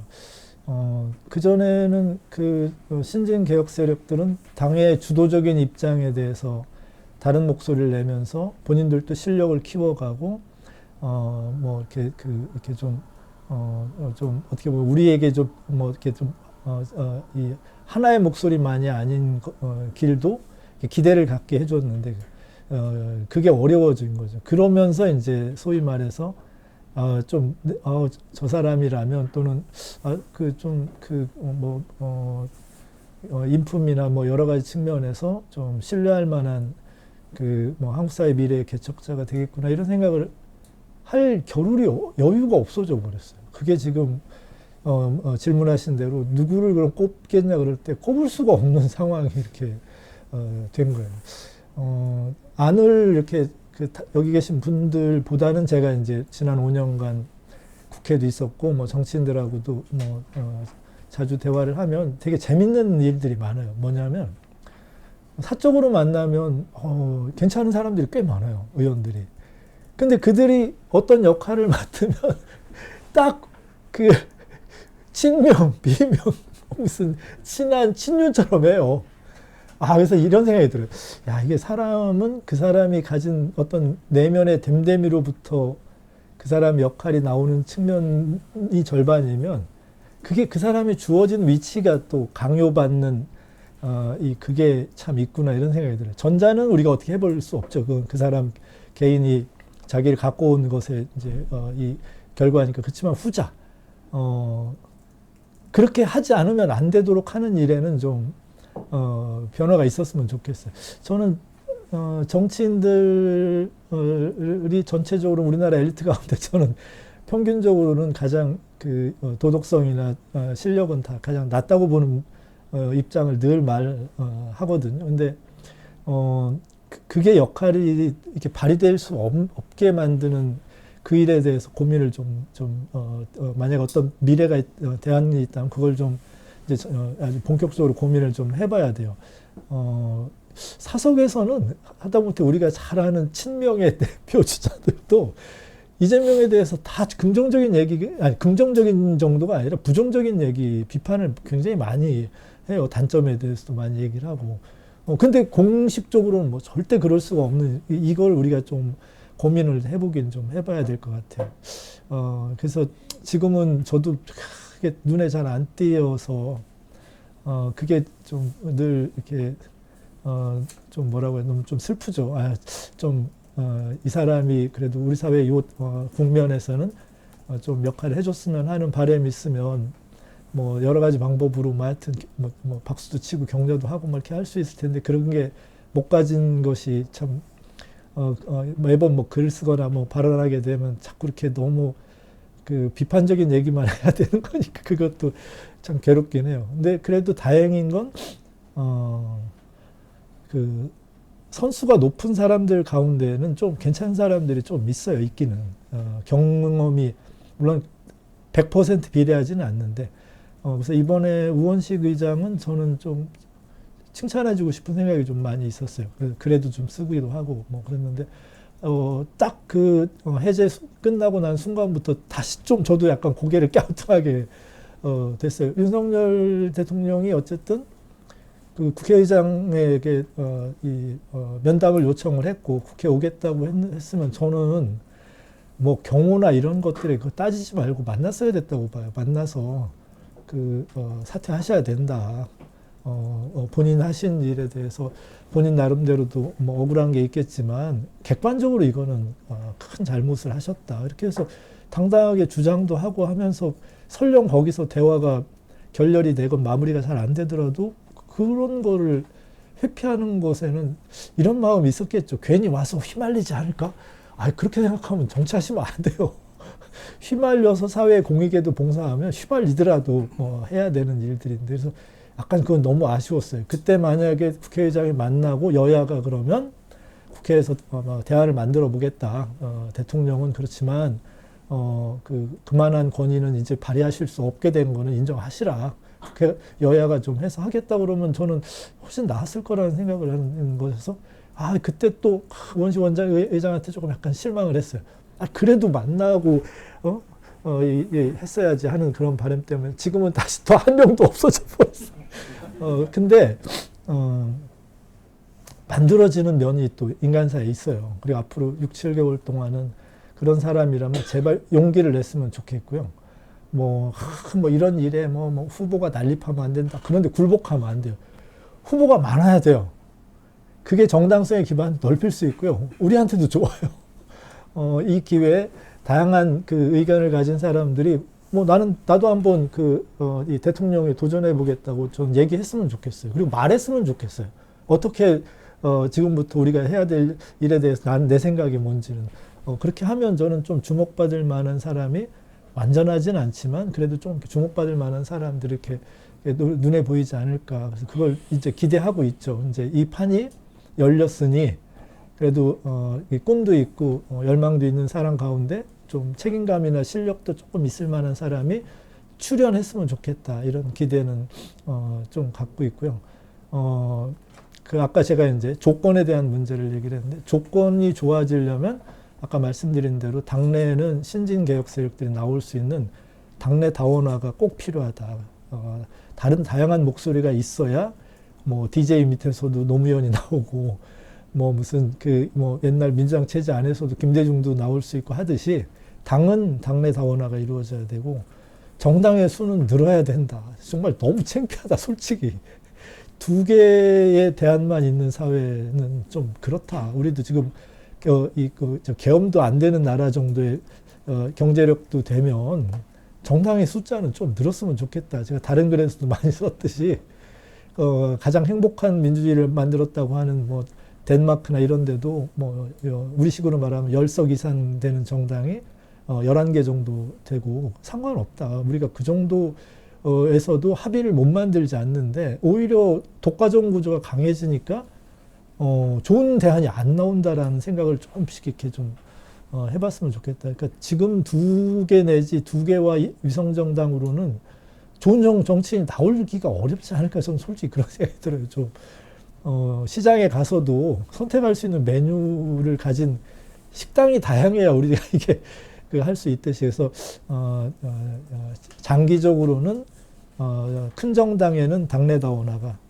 전체적으로는 뭐 좀 색깔이 다르고 종류가 다른 정당들이 좀 늘어나기를, 그러면 아마 정치가다운 정치가들이 성장할 수 있는 좀 최소한의 기반은 되지 않을까. 이게 첫 번째고요. 두 번째는 내각제 어렵다고 생각이 들어요. 저도 8년 전에는 국회가 대통령하고 합의를 해서 국회에서 여야가 총리를 이제 합의를 하고 황교안 씨가 총리 역할을 맡겠지만 합의를 해서 황교안이 부총리로 국회에서 추천된 사람이 부총리로 임명이 되고 황교안 씨는 사퇴하면 그 부총리가 간단히 말하면 실제적으로는 국회에서 추천하는 내각의 수반 또는 이제 대통령의 이 역할을 대신하는 그 일을 하고, 여야가 5개월이나 이렇게 되는 짧은 시간이지만 중요 부서를 이거 포트폴리오라고 보통 부르죠. 내각의 자리를 나눠 갖는 경험을 해봤으면 좋겠다. 그걸 전에 그 시기에 문재인 대통령 후보는 거국중립 내각이라고 했는데, 그 거국중립 내각을 실제 이런 방법으로 해봤으면 좋겠다 이제 얘기를 한 적이 있어요. 근데 그때는 할 수 있었을 것 같아요. 근데 지금은 어려워요. 예를 들어서 지금 어쨌든 민주당 입장에서는 총리부터 시작해서 책임자는 다 탄핵하겠다고 하면 현실적으로 다음번 대통령 역할을 대신할 사람이 누군지 몰라요. 누가 될까요? 아마 여기 계신 분들 전혀 모르는 사람이 될 수도 있어요. 법률적으로는. 진짜 정말 이상한 일이 벌어질 수도 있어요. 왜냐하면 지금 민주당 기준으로는 그때 계엄에 열심히 반대하지 않은 사람에게는 기회가 안 될 거예요. 그들은 대부분 탄핵의 대상이 될 테니까. 이거 좀 고민할 문제예요. 왜냐하면 내각제는 핵심이 선출된 사람, 주권을 위임받은 사람이 내각을 이끄는 거예요. 근데 우리는 현재 구조로 하면 선출된 사람이 내각을 이끌지 못해요. 대통령 역할을 이제 위임받지도 못해요. 대통령제인 미국은 그 역할을 위임받을 사람은 순서대로 하면 다 선출직이에요. 부통령도 상원의장이죠. 뭐 하원의장이죠. 그 다음에는 상원 임시의장도 다 선출된 사람들이에요. 근데 우리는 다음번 내각을 아무리 제가 이렇게 구상해보고 저렇게 구상해봐도 선출된 의원 가운데 내각을 운영할 사람이 들어간다는 건 여야가 아주 확실하게 합의하지 않는 이상 일단 어려울 거예요. 내각 구성 자체가. 그리고 시간이 짧기 때문에 의원들 가운데서도 내각에 들어갈래 그러면 안 갈 거예요. 당연히 대선 캠프에서 본부장급을 맡는 게 다음번 일이지 짧은 시간에 가서 알바할 생각을 누가 하겠어요. 그리고 세 번째는 결정적인 건 다들 대선에 나오면 본인들이 대통령 될 거라고 생각을 해요. 대통령 될 사람이 내각제의 방향을 받아들이지 못할 거예요. 오히려 내각의 권위를 약화시켜야 본인의 그게 커질 거기 때문에. 그래서 안타깝게도 이렇게 위기를 겪으면 내각제 가능성은 열렸지만 실제 현실은 오히려 멀어질 가능성도 배제할 수 없는 것 같아요. 지난번은 어떻게 합의를 했냐면 다음번 대통령이 될 사람이 책임지고 개헌을 하는 걸로 지난번 대선에서 그래도 나름대로 명시적이지 않게는 합의를 했어요. 근데 우리가 보다시피 대통령이 된 분은 내각제 개헌을 절대 안 해요. 나오 나니 대통령 중임제지 내각제는 안 될 거예요. 그래서 안타깝지만 내각제가 되기에도 이번에도 여건은 아닐 것 같다는 생각은 조금 해요. 그렇지만 다만 사람들 마음속에는 조금씩 야 이게 진짜 저 사람의 이 인격이나 개성이 어떤지를 또 모르는데 저 사람에게 대통령을 맡기는 게 참 얼마나 위험천만한 일인가는 아마 우리들도 조금 이렇게 대충 생각은 하게 된 것 같아요. 그래서 저도 글 쓸 때 대통령 중심제라고 하는 말은 이제 없어질 것 같아요. 왜냐하면 대통령 중심제란 말은 없어요. 영어로도 원래는 없고 다른 나라에서는 쓰지 못하는 말이거든요. 우리만 써요. 대통령 중심제는. 대통령제는 대통령이 중심이 되는 제도가 아니거든요. 근데 그거 정도는 이렇게 좀 약화되고 실제적으로 대통령의 권한은 아마 도덕적 권한은 많이 줄게 되지 않을까. 그 시간이 좀 지나면서 우리도 한번 내각제 해보게 되는 어떤 또 다른 계기를 만나야 그때쯤 아마 내각제를 하지 않을까 이런 생각이 좀 들고요. 당장은 큰 기대가는 좀 하기는 어려운 상황 아닐까 이런 정도 생각하고 있습니다. 광장의 딜레마는 한국 민주주의에 오래 갈 저는 이 학습 과정일 거라고 봐요. 제가 독일 가서 독일에서 한국학을 전공하는 사람들하고 이렇게 질문을 받으면서 생각이 들었는데 그 사람들 입장에서는 그 광장에서 이렇게 문제가 이렇게 터져 나오는 건 민주주의가 잘못됐다고 생각하는 사례지.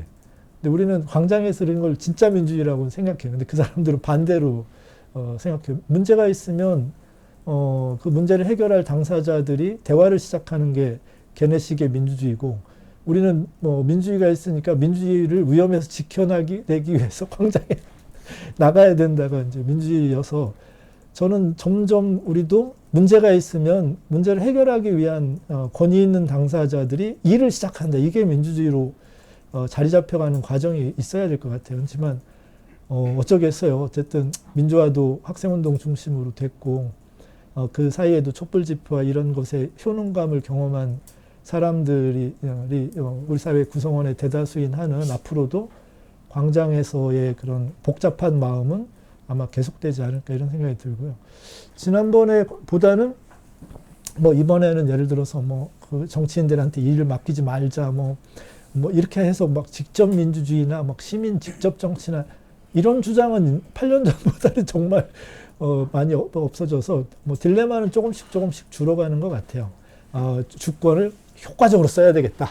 뭐 이런 생각들은 아마 하시면서 광장에 나올 것 같고 전처럼 광장에 몇 달 동안 막 에너지가 막 스스로 소진될 때까지 이렇게는 안 될 것 같아요. 저는 탄핵 지나고 나면 그래도 이제 정치에게 일을 기대하는 사람들의 마음은 좀 더 8년 전보다는 좀 커지지 않을까? 그러면 광장의 딜레마도 이제 조금씩 이제 우리들이 이제 해결 가능한 가시권 안에 좀 있지 않을까. 그래서 좀 이 사회에 공익에 증진하고 싶은 사람이 있다면 좋은 정치인이 되려고 노력하는 방향으로 조금씩 옮겨가지 않을까. 그러지 않고 뭐 대선 때만 되면 나 영입해달라고 하는 이런 좀 위선적인 방법으로 이렇게 하는 일들은 조금씩 좀 줄어가지 않을까요? 저는 그런 좀 기대는 갖고 있습니다. 네, 네. 질문. 네. 하나씩 짧게 해주십시오. 퇴진 촉구가 대중운동이자 사회 문화 현상이 되었다고 생각하는데요. 그래서 최근에 저는 윤석열이나 정치인 생각, 정치 메인 무대 생각보다 대중에 대한 생각을 좀 더 많이 하게 된 것 같아요. 그래서 대중은 이 사태를 통해서 윤석열에 대한 심판과 대다수의 민의를 무시하는 여당에 대한 분노 표출에 주목을 하고 있는데 그 대중이 좋은 정치를 바라는 마음이 어느 정도인지 일단 저는 감이 잘 안 오고 그런데도 결국에 정치다운 정치를 하는 좋은 정치인을 수요하고 뽑는 건 시민이잖아요. 그래서 그렇다면 그 시민들의 눈을 윤석열 척결이 아니라 그래서 척결하기 위해서 광장에 나서는 게 아니라 정치다운 정치를 만들기 위해서 뭔가 효능감을 얻기 위한 행동을 하는 시민으로 양성하기 위한 움직임 같은 게 필요할 거라고 저는 생각을 하는데 그 방법이 무엇인지 혹은 뭐 어떤 의견을 가지고 계신지 그게 궁금합니다.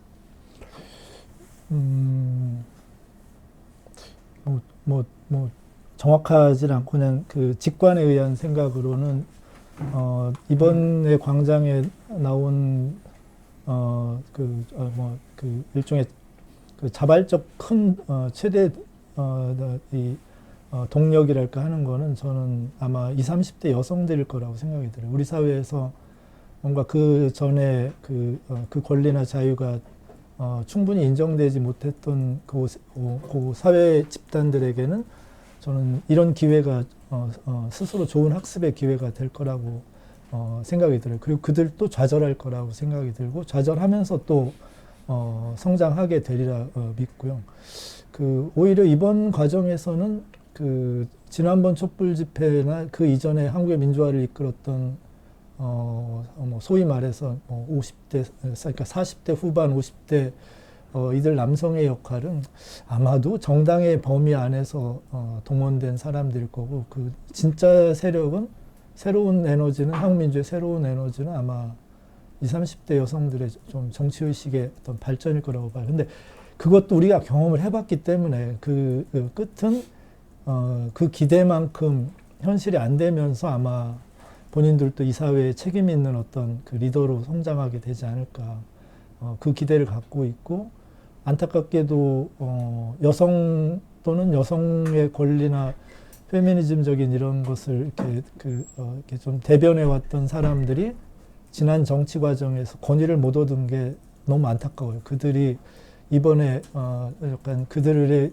20, 30대 여성들의 그런 좀 원초적인 불만과 이 사회에 대한 어떤 문제 제기를 좀 건강하게 수용할 수 있었으면 참 좋았겠는데, 지금 이렇게 둘러봐도 여성 리더들이 안 보이는 게 참 마음이 좀 약간 그래요. 그래서 지금 이제 할 수 없이 그들이 스스로 만들어내야 되지 않을까. 그리고 이번 대선에서는 그 과정에서 누가 주목받는 사람이 있으면 성장할 거라고 봐요. 그러니까 지난번에 심상정 후보에게 그나마 좀 몰렸던 젊은 여성들의 그 기대감은 이번에는 어떻게 표출될까, 더 커졌을 거라고 저는 예상이 되는데, 거기에서 뭔가 좀 그걸 이렇게 받아 안을 만한 좀 그 당사자 안에서의 좀 사람들이 좀 목소리를 자꾸 높였으면 하는 그런 바람은 좀 갖고 있어요. 하지만 아까 말씀하신 대로 그들이 양성되고 교육되고 하는 과정은 결코 순탄치만은 않을 것 같아요.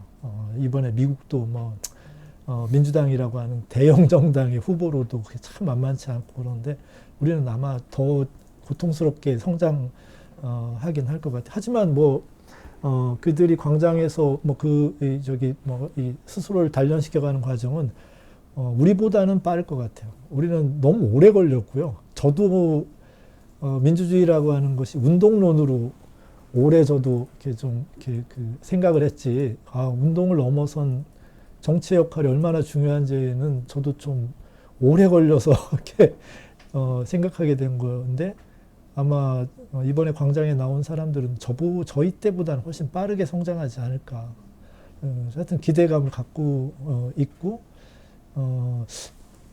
이번 달 안에 만약에 탄핵이 되든 사퇴를 하고 나면 아마 그분들이 목소리를 좀 내지 않을까요? 이런 지금과 같은 정치를 좀 넘어서 우리 더 나아가 보자라고 하는 생각들은 거기서 계속 좀 표출되지 않을까요? 그러면 좀 나아질 것 같은 생각이 있어요. 네. 네.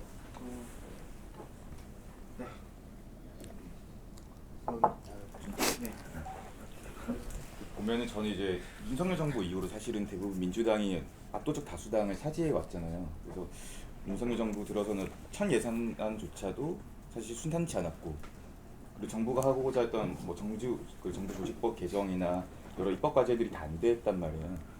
그러다 보니까 저는 이번 개헌 같은 경우에는 민주당이 어떻게 보면 정치적으로 유리한 측면도 저는 있다. 왜냐하면 지금 확실하게 윤 대통령의 계엄의 동기가 뭔지는 알 수 없으나 그동안에 나온 어떤 보도나 드러난 사실로 보면 뭔가 합리적으로 의심해 보면 어쨌든 윤 대통령이 성관이를 찾아갔고 성관이를 정부에서 거기서 뭔가를 하려고 했던 거는 결국 그 동기는 뭔가 거기서 어떤 부정을 발견해서 총선을 새로 치고 싶은 욕구가 있었을 거라 보거든요. 왜냐하면 여당이 소수 여당의 위치로 굉장히 오래 해왔잖아요. 이번 총선에서도 사실 그렇게 돼왔고, 그래서 그 문제가 결국에는 그러면 앞으로 다음 정부가 들어서고 또 앞으로 있을 어떤 총선에서도 그렇고 지금처럼 계속 총선이 어느 한 정당이 원사이드하게 다 가져가는 구조가 반복되면 결국 이거 지금의 어떤 정치 갈등도 계속 반복될 수밖에 없을 거고, 그래서 그 문제를 풀기 위한 어떤 해법이 있을 수 있을까? 지금 상황에서는 어떻게 보면 다음 대선은 민주당이 집권할 가능성이 또 높은 상황이긴 하잖아요. 다른 변수가 없다면. 그거를 민주당이 결국 민주당이 결단에 몫일 텐데 현실적으로 가능할까라는 게 좀 고민이 들긴 하거든요. 그래서 그래도 8년 전 말씀을 많이 하셨는데 8년 전 같은 경우에도 좀 동의하는 부분이 이제 어쨌든 민주당이 집권하긴 했지만 그 다당제 하에서 출범했던 정부였기 때문에 저는 가능성이 좀 더 있었다. 이번 정부 같은 경우에는 만약 민주당이 다시 집권한다면 압도적 다수의 힘을 가지고 밀고 갈 텐데 이후에 이런 구조를 봤을 때 합의의 가능성이 열릴 수 있을까? 이런 게 좀 궁금하긴 합니다. 그러니까 합의 쉽지 않을 것 같아요. 탄핵 지나면 그 합의를 하기가 그 무엇보다도 어쨌든 당신은 문재인이라고 하는 대안을 보수 쪽도 받아들일 뭐 마음 상태를 갖고 그 상황을 진행했다 그러면 지금 보수 쪽은 이재명을 받아들이는 거는 감당이 안 되는 일이에요. 그게 진짜 좀 힘든 문제고, 근데 말씀하신 대로 지난번에는 그래도 4개의 정당이 움직였고 한국 정치에서 굉장히 좋았던 순간이 있어요. 그건 2016년 4월 총선부터 10월 말까지 괜찮았어요. 4개 정당이 당시 여러분들 어떻게 생각하실지 모르겠지만 저는 박근혜 대통령은 2016년 4월 총선에서 본인이 집권당 당내 경선에 관여한 것의 실패로 통치력을 완전히 잃었다고 생각이 들어요. 그래서 4월부터는 사실 대통령이 거의 역할이 없었어요. 그리고 나머지 4개 정당이 사실 자율적으로 운영했던 게 2016년 4월부터 10월까지예요. 이때 국회가 괜찮았어요. 근데 지금은 그런 상황이 아니고 아마 지금 상황에서라면 아마 민주당이 지금 상황은 또 계속 변하겠지만 아마 이재명 후보가 민주당의 후보가 된다 그러면 전체적으로 그쪽에 그 의견이 확 쏠려갈 거예요. 그렇게 되면 전보다 이 마무리가 되는 과정은 좀 더 갈등적일 가능성은 있어요.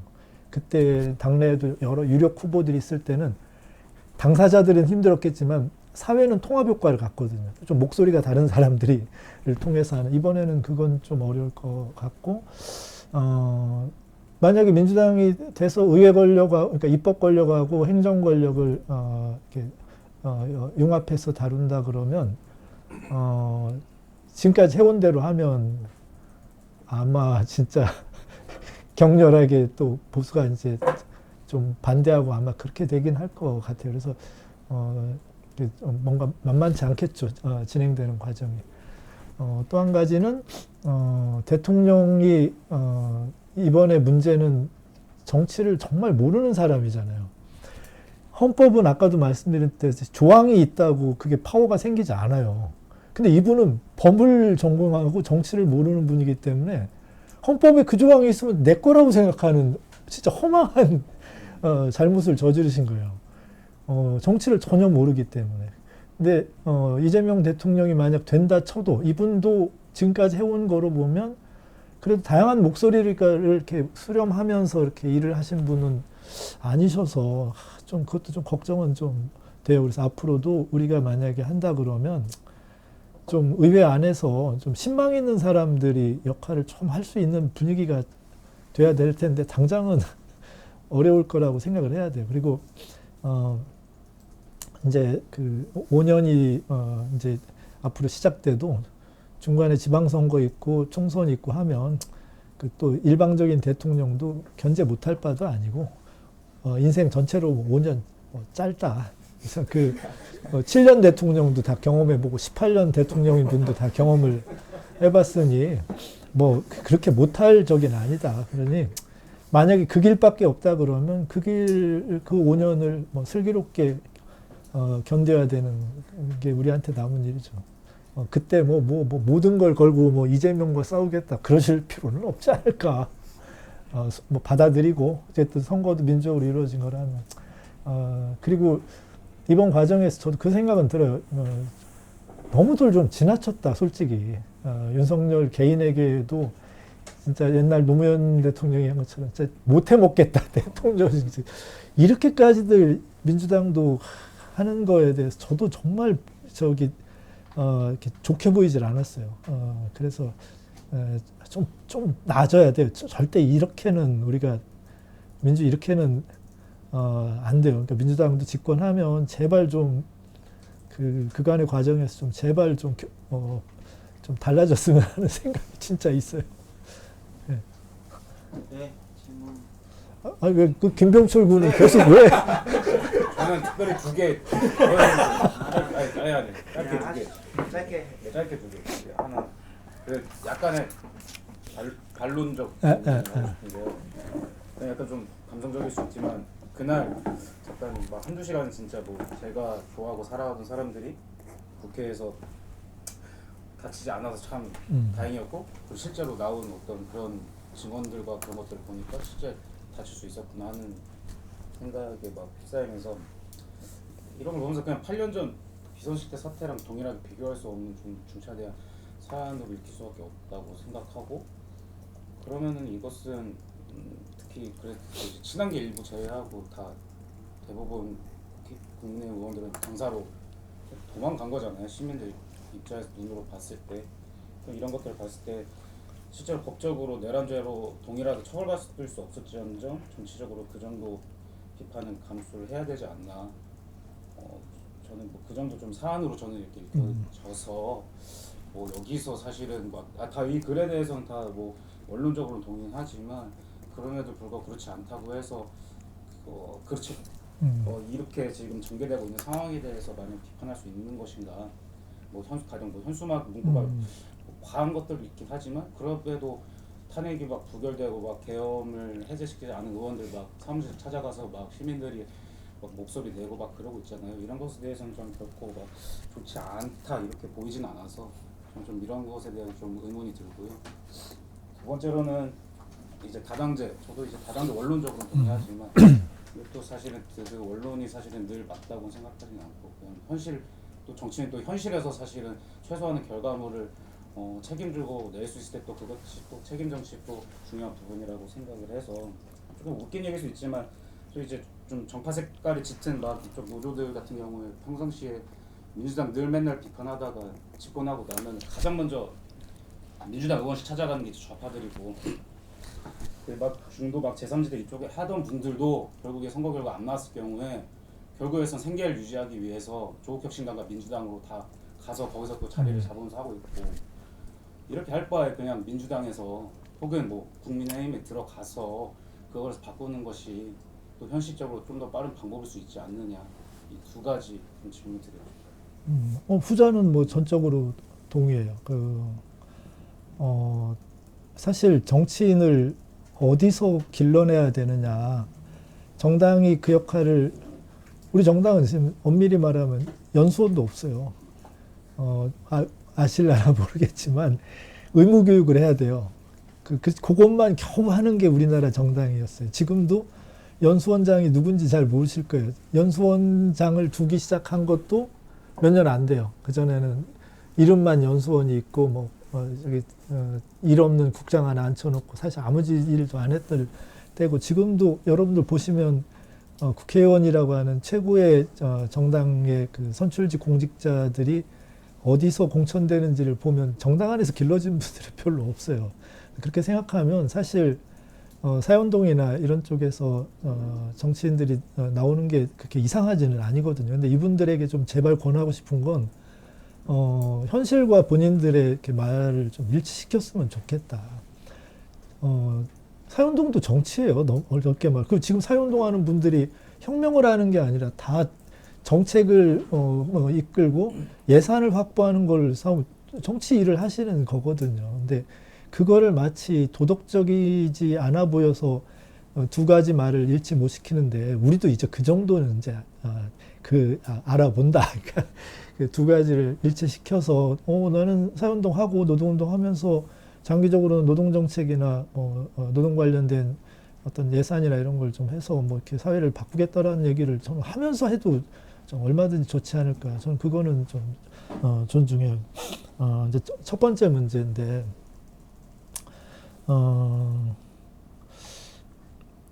그 큰 사건은 당연히 지나침을 동반해요. 그거를 우리가 생각할 때는 이게 관용 가능한 국면적 성격의 어떤 지나침이냐는 것을 이제 판단해야 된다고 봐요. 저는 사람들이 느끼는 충격은 이른바 80년보다 더 컸다고 봐요. 80년은 무슨 일이 있었는지 솔직히 몰랐어요. 4년 대학 다니는 내내 그 선배들이 얘기를 하는데 선배들은 또 얘기는 늘 우리한테는 과장돼 보이고 이랬던 속에 있었어요. 근데 이번은 뭐 저는 진짜 이런 뭐 누가 만들려고 해도 만들 수 없는 다큐멘터리를 그냥 생으로 갖다 준 거니까 진짜 놀라운 충격이죠. 그 경험이기 때문에 전보다는 더 즉자적이고 더 원초적인 반응들이 꽤 많이 나올 거라는 생각은 해요. 제가 말씀드리고 싶은 건 정치인들하고 언론인들하고 지식인의 역할이라고 봐요. 그들마저 오히려 막 자기들도 더 뭔가를 이렇게 하기 위해서 더 세게 뭐하는 그런 거는 좀 안 했으면 좋겠어요. 저는 이번에 정착자 선언, 시국 선언에 대해서 좀 반대해요.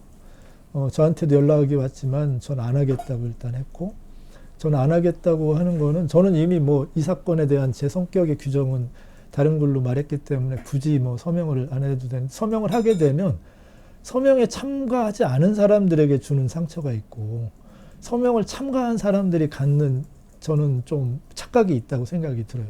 근데 아니나 다를까 이번에 그 문서를 이렇게 선언문을 보니까 너무 짜증이 나는 거예요. 윤석열은 진짜 좀 무모하고 좀 인격적으로도 그렇고 대통령으로서는 한없이 이게 잘못된 사람이지만 저는 그 선언문에 숨겨져 있는 무의식은 본인들이 뭔가 심판자?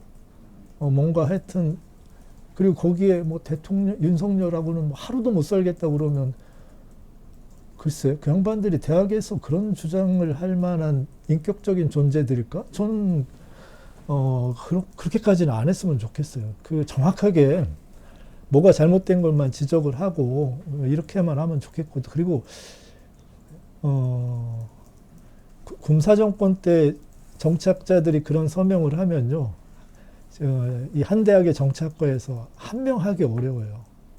근데 이게 뭔 일일까 저는. 민주화가 됐고 자유롭게 의견을 말할 수 있는 시대에 이렇게들 왜 하지? 이런 생각이 좀 들었어요. 저 같으면 토론회 조직하고 뭐 학내에서 이 관련돼서 뭐 사건의 규명을 위한 정착자들도 할 일도 있을 테고 그래서 저는 이거는 좀 동의가 잘 안 돼요. 그래서 저는 언제 기회가 되면 문제 제기를 할 생각이에요. 아니 이게 정착자들이 이런 역할을 하는 게 공동체에 유익할까? 아니면 본인들의 그런 욕구를 과장돼서 표현하는 이게 좋을까? 이거는 좀 학자들에게 좀 물어보고 싶어요. 정말 정말 문건에 있는 문구들 다 동의를 하고들 하셨는지에 대해서 전 앞으로 그렇게들 안 살았으면 좋겠어요. 우리 모두가 다 자기 의견을 책임지는 범위 안에서 말하고 책임지는 방법으로 행동하는 게 저는 좀 우리가 가야 될 사회 아닐까. 그래서 오히려 학생들에게도 이 기회를 어떻게 할지 토론도 좀 하고 수업 시간에도 뭐 이렇게 좀 다른 방법의 교육 방법으로도 좀 활용하고 뭐 할 일들이 정말 좋았을 것 같은데 제가 그 연락을 받은 건 전날에 막 카톡으로 막 이렇게 막 쏟아져 내리는데 진짜 약간 좀 속마음으로는 이 사람들의 마음에 진정한 그건 뭘까 도대체 이런 좀 생각을 했어요. 그래서 지나치게 돼 있는데 다른 역할을 해야 될 사람들은 그 속에서 이 길을 잃지 않아야 된다고 생각해요. 그 점을 생각하면 이제부터는 좀 아까 여기도 말했지만 좀 냉정한 상식의 근간을 두고 우리들이 책임 있는 그 행동의 그런 이 저기 범위를 이렇게 조금씩 확장해 갔으면 좋겠다라는 얘기는 좀 권하고 싶어요. 그리고 그날 제가 알기로는 국회 안에서 그 공수부대가 막 내려오고 있던 그 현장에 있는 사람 가운데 나름대로 보좌진들은 꽤 행동들을 잘했다고 생각해요. 그 이상한 막 그렇게 하는 사람들 비해 전체적으로는 우리가 어떻게 이걸 해야 될지를 감당을 뭐 하는. 그래 대다수는 그 현장 안에서 그 점을 보여준 것이기 때문에 저는 그게 더 위대하다고 좀 생각해요. 그래서 아마 앞으로도 뭐 이 기회를 악용할 사람들은 문제를 자꾸 드라마타이즈 할 텐데 이제는 좀 워워하고 아유 무슨 얘기인지 알겠는데요. 이제부터 할 일은 그 방향은 아닌 것 같습니다라고 하면서 좀 만들어 가야 되지 않을까. 제가 좀 하고 싶은 역할은 그쪽에 있다.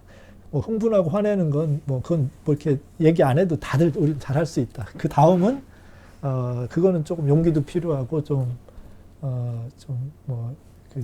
제대로 하려면 좀 이렇게 좀 마음의 준비들도 하고 해야 되는데 해야 된다. 안 하면 우리 이 좋은 어떤 경험을 또 좀 악몽으로 갖고 갈 수도 있다라는 좀 생각도 좀 하면서 이제 앞으로 좀 한 5개월을 살아갑시다 이런 얘기를 좀 하고 싶었던 겁니다. 시간이 많이 돼서 예 마지막 질문. 짧게 질문 드리면 그냥 미디어랑 미국 관련해서 질문 드리고 싶은데 아까도 앞서서 이제 종편이랑 유튜브 말씀해 주셨지만 근데 큰 틀에서 보면 뭐 라디오, 텔레비전 앞으로 이제 뭐 유튜브뿐만 아니라 이제 쇼츠, 팟캐스트는 뭐 이번 미국 대선에서 많이 또 얘기 나왔는데 그런 방향들이 있다고는 또 생각하거든요. 어떤 뭐 프랭클린 루즈벨트라든지 존 F 케너디, 뭐 인터넷의 노무현 대통령이나 트위터의 오바마 앞으로도 그러니까 안 좋은 사례들을 우리가 염증나게 보지만 그래도 또 쓰긴 써야 될 것 같긴 한데 이런 부분은 또 어떻게 보시는지 한 번 더 여쭙고 싶고 미국 우리의 이상도 제시해 주셨는데 다원 민주주의 근데 뭐 트럼프 공화당을 어떻게 해석하냐에 또 다를 수도 있겠지만은 뭐 일론 머스크 정부 효율화 얘기 나누 이것도 뭐 그냥 해프닝으로 끝날지 그냥 이제 현상 이런 부분으로 봤을 때 그럼 우리나라가 그냥 뭐 미국이 세계적인 뭐 모든 걸 주도하는 건 아니겠지만 그냥 이런 걸 봤을 때 우리나라에 말씀하신 어떤 그 이상 그 다원주의 다원화된 민주주의 이런 부분을 또 어떻게 좀 이렇게 미국 현상이랑 해석하면서 봐야 될지 한번 좀 더 여쭙고 싶습니다. 지금 뭐 일어난 일들은 민주주의가 전성기이기 때문에 일어난다고 저는 해석하는 쪽이에요. 인류 역사에서 대부분의 시간은 뭐 소수의 과두 세력들이 통치를 했죠. 아마 우리가 서로 평등하다라는 관념을 뭐 일부라도 남성 가부장들만이라도 가져본 거는 인류 역사 통틀어서 뭐 아마 2500년 전에 한 뭐 아테네에서 한 200년, 로마에서 한 200년, 한 300년 길게 보면 그렇지만 그때는 여성도 또 노동자들도 배제된 그런 거였고 지금 우리가 하는 건 진짜 놀라운 시대예요. 우리 모두가 평등하고 자유롭다라는 생각으로 지구에 있는 인간들이 이렇게 하는 경우는 사실 처음 있는 일이에요. 근데 한 가지 생각만 있으면 다원화가 잘 안 돼요. 여러분들 어떻게 생각할지 모르겠어요. 저는 북한이 사회주의적으로 안정되길 바라요. 남한처럼 되지 않았으면 좋겠고 우리랑 좀 다른 체제를 사는 게 우리한테도 전 도움이 많이 된다고 생각해요. 우리가 군부정권 하에서도 그렇게 남미처럼 막 불평등이 심하고 이러지 않을 수 있었던 거는 그때는 북한이 진보정당 역할을 해준 거예요. 우리가 너무 불평등하면 북한 애들 보기도 쪽팔린다 이런 것 때문에 그렇기 때문에 다원화가 필요한데 신기하게도 체제가 전체적으로 이 전 세계 사람들이 민주주의라고 하는 하나의 체제 안에서만 살게 되면 다원화가 안 돼요. 그래서 저는 지구 안에 민주주의 아니고도 다양한 체제가 좀 살아 숨쉬었으면 좋겠고 자본주의 아닌 체제도 좀 있었으면 좋겠고 인간은 어쩔 수가 없어요. 우리의 잘못 중에 신이 우리를 잘못 만든 것 중에 하나는 오만하기 쉽다는 거. 그래서 지금 민주주의는 진짜 막기 어렵다고 생각이 들어요. 그러니까 전 세계적으로 아마 그냥 여론이나 막 이렇게 SNS나 이런 데 휩쓸리는 건 진짜 우리가 인력으로 막기는 참 어렵겠다 싶고, 이제 우리 인류도 지금 그 폐해를 뭐 모든 곳을 보고 있기 때문에 그것의 상처가 또 인간들을 좀 다르게 대응하게 만드는 어떤 순간에 가야만 인간들은 멈추지 않을까. 저는 인간에 대해서 별로 그렇게 그 신뢰죠. 뭐 물론 기본적으로는 신뢰하죠. 인간이라는 게 다른 사람들의 연민을 갖고 있고 이렇지만 이상적인 정체제를 자각적으로 만들 수 있는 존재는 안 돼요. 우리 옆에 적도 있어야 되고요. 우리 옆에 좀 위협적인 세력인데 나는 그보다 낫기를 뭐 싶어하는 이런 마음도 가져야 되기 때문에 그래서 한동안은 이렇게 하면 된다 이렇게는 저도 답은 못 하겠어요. 그렇지만 자꾸 이런 생각들을 해놓고 나면 나중에 변화가 가능한 시절이 되면 합의를 만들어내기도 조금 용이하지 않을까 하는 마음 정도로 계속 말씀드려 보는 거고, 제 기대만큼은 현실이 안 될 거라는 건 뭐 저도 이미 충분히 경험해서 하지만 기록을 남기고 싶어요. 그때 나는 좀 다른 길을 우리가 좀 고민했으면 좋겠다라는 생각을 좀 말했다. 그래서 앞으로 똑같은 일이 있을 때는 새로 처음부터 말하지 않고 그때로부터 이런 교훈을 얻었으면 좋겠다라는 걸 하기 위해서라도 그냥 계속 말한다.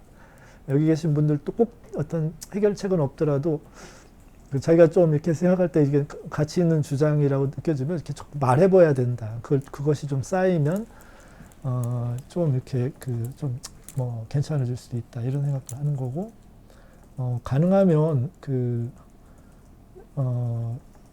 안 되는 시절에도 상처를 주는 말들은 좀 안 했으면 좋겠다. 그건 아무 변화를 못 만든다. 그러니 각자의 주장은 선명하게들 하되 이게 누군가를 나쁘게 만들기 위해서 하는 건 안 했으면, 저도 글을 쓰면서 왜 속마음에는 누구 싫은 사람이 없겠어요. 그렇지만 그게 아무 도움이 안 되기 때문에, 그래서 하여튼 이런 정도 규범을 지켜가면서 각자 우리 주장을 좀 말해보면 좀 낫지 않을까. 미국의 트럼프도 별거 없다. 4년 미국 사람들도 뭐 그렇게 경험하면서 뭐 미국의 변화도 스스로 만들어갈 거라고 그냥 생각하고 그냥 뭐 이렇게 해야지 지옥은 아닐 것이다.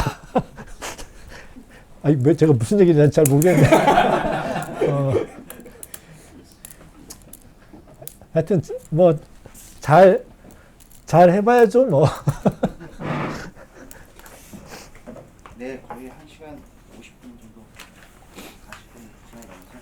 혹시 나 꼭 이 질문을 안 하면 또는 의견을 얘기 안 하면 오늘 돌아갈 수가 없다 이런 분 계신가요? 아니시죠? 네.